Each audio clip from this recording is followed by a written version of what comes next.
ကဲ Diamond 90နဲ့ M7 ဘက်ကို Starlight ကကိုဖောက်ပြပါမယ်ဖြစ်ပါတယ် Japan VPN လေးတော့လိုအပ်ပါတယ်နော် Japan VPN လေးခံပြီးရင်ကျွန်တော် M7 ဘက်ကလေးကို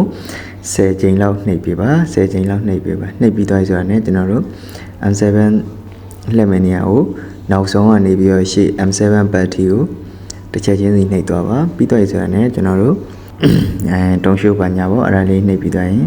ဖောက်ချလိုက်ပါကျင်းသေးပေါက်ကိုတေချာပေါက်ကိုM7 ဘက်ကလေးကို Diamond 90လေးနဲ့ရရှိသွားမှာပဲဖြစ်ပါတယ်ခင်ဗျာဟုတ်ကဲ့ M7 ဘက်ဖောက်ပြီးသွားပြီဆိုတာနဲ့ကျွန်တော်က Starlight ကဖောက်နီးလေးကိုပါတခါတည်းပဲတယ်လီစာရရှင်းပြပေးမှာဖြစ်ပါတယ်ခင်ဗျာကဲအခုလောဆယ်ကျွန်တော်တို့ VPN လေး Japan VPN လေးနဲ့ပဲကျွန်တော်တို့အမှ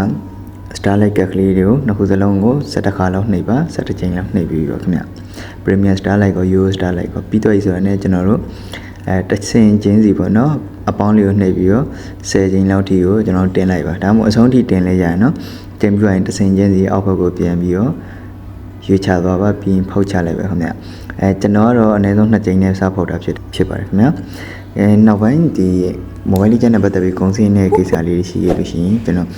တင်ပေးသွားမှာဖြစ်တဲ့အတွက်ကျွန်တော် channel လေးကို subscribe လေးလုပ်ပေးသွားပါဦး